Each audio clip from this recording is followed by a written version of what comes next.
Hello guys, welcome back to our channel. ఈరోజు నేను కొచ్చి నుంచి చెన్నై వరకు ఫ్లైట్ జర్నీ అయితే చేయబోతున్నాను. సో ఫస్ట్ ఆఫ్ ఆల్ నేను ఎయిర్పోర్ట్ రీచ్ అవ్వాలంటే త్రూ మెట్రో ద్వారా అయితే ట్రావెల్ చేయొచ్చు. సో ఎందుకంటే మెట్రో ఫెసిలిటీ ఉంది. ఫస్ట్ నేనైతే ఎడపల్లి నుంచి అలో వరకు బై మెట్రో ట్రైన్ ద్వారా వెళ్ళిపోయాను. మళ్ళీ అక్కడ నుంచి మెట్రో బస్సెస్ అవైలబుల్ ఉంటాయి ఎయిర్పోర్ట్కి. సో ఆ మెట్రో బస్ నుంచి మనము ఈజీగా ట్రావెలింగ్ చేయొచ్చు. సో మీకు కొచ్చిలో ఎయిర్పోర్ట్ రీచ్ అవ్వడానికి అంత డిఫికల్టీ ఉండదు లైక్ అదర్ ఎయిర్పోర్ట్స్ లాగా. సో ఎందుకంటే ఇక్కడ మనకి మెట్రో ఫెసిలిటీ అంత బాగుందన్నమాట. సో డైరెక్ట్గా మెట్రో బస్ మనకి టెర్మినల్ 1 దగ్గర అయితే డ్రాప్ చేస్తుంది. అక్కడ నుంచి మనం ఈజీగా చెక్ ఇన్ అవ్వచ్చు లోపలికి.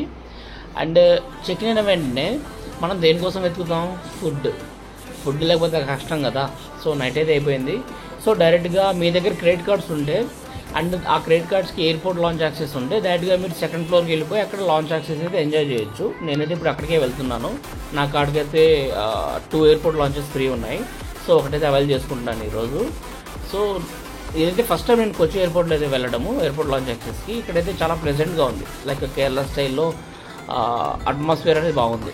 అండ్ ఫుడ్ విషయానికి వస్తే సూపర్ అనే చెప్పాలి. ఎందుకంటే different kind of non veg items, అదేవిధంగా different kind of veg items కూడా ఉన్నాయి. నేనైతే బిర్యానీకి వెళ్ళిపోయాను, ఎందుకంటే biryani is my favourite. So different kind of desserts కూడా. సో ఫస్ట్ బిర్యానీ అయితే స్టార్ట్ చేశాను. సో ఒక రౌండ్ బిర్యానీ అయిపోయిన తర్వాత డెజర్ట్స్ మీద పడ్డాను. అదేవిధంగా డ్రింక్స్ మనకి అన్లిమిటెడ్. సో అందుకని చెప్పేసి ఒక 2 డ్రింక్ బాటిల్స్ అయితే బ్యాగ్లో అయితే పెట్టేశాను, ఫ్లైట్లో తాగుతామని చెప్పేసి. సో ఇదే ఒక మిరిండా అండ్ ఒక పెప్సీ. అండ్ ఫుడ్ అయిపోయిన తర్వాత కాఫీ అయితే మస్ట్ అండ్ షుడ్ నాకు. సో అందుకని చెప్పేసి క్యాపుచినో ప్రిపేర్ చేసుకుని నేను సెల్ఫ్గా తాగేసాను. అండ్ మనకి ఫ్లైట్కి కూడా టైం అయిపోతుంది. సో ఇక్కడ నుంచి అయితే బయటపడాలి ఫస్ట్, లేకపోతే మనం మళ్ళీ ఫ్లైట్ మిస్ అయిపోతాము. సో మన ఫ్లైట్ నెంబర్ అయితే 6 సంథింగ్ ఉంది. ఇండిగో నుంచి ట్రావెల్ చేస్తున్నాను. సో 5th నెంబర్ గేట్ దగ్గర ఆగుతుంది. సో చెక్ ఇన్ అయితే అయిపోతాము, ఆన్బోర్డ్ అయిపోతాము. అండ్ ఈ ఫ్లైట్కి కొంచెము రష్ అనేది ఎక్కువే ఉంది, ఎందుకంటే రెగ్యులర్గా కొచ్చి నుంచి చెన్నైకి కొంచెం రష్ ఉంటుంది. ఎందుకంటే చెన్నై నుంచి కనెక్టెడ్ ఫ్లైట్స్ ఉంటాయి.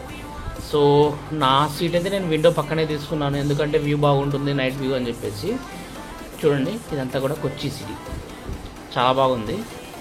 అండ్ వితిన్ 40 మినిట్స్లో అయితే చెన్నైలో అయితే దిగిపోయాము. యాక్చువల్గా బై ట్రైన్ అయితే 12 అవర్స్ జర్నీ, అదే ఫ్లైట్లో అయితే 40 మినిట్స్. అంటే కాస్ట్ కూడా అదే విధంగా ఉంటుంది అనుకోండి. సో కొచ్చి ఎయిర్పోర్ట్లో అయితే ఎంటర్ అయిపోయాము. సో ఇక్కడ నుంచి మెట్రో ఉంటుందా లేదా అన్న క్వశ్చన్ మార్క్ అయితే వెళ్ళాను. మెట్రో అయితే లేదు, బై 11 o'clock అయితే క్లోజ్ అయిపోతుంది. సో బిఫోర్ 11 o'clock అయితే మీరు మెట్రోలో వెళ్ళొచ్చు రైల్వే స్టేషన్ దాకా. సో మెట్రో అయితే లేదు. సో డైరెక్ట్గా నేను ఇక్కడ నుంచి బయటపడి మాధవరం బస్ స్టాండ్కి వెళ్ళి మాధవరం నుంచి మన నెల్లూరుకి అయితే బస్సు అయితే ఎక్కేసాను. ఆ టోటల్గా ఫ్లైట్ జర్నీ ఎక్స్పీరియన్స్ అయితే సూపర్ అని చెప్పాలి.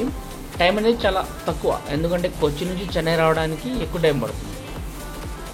సో ఈ విధంగా నా flight journey Kochi to Chennai అయితే కంప్లీటెడ్.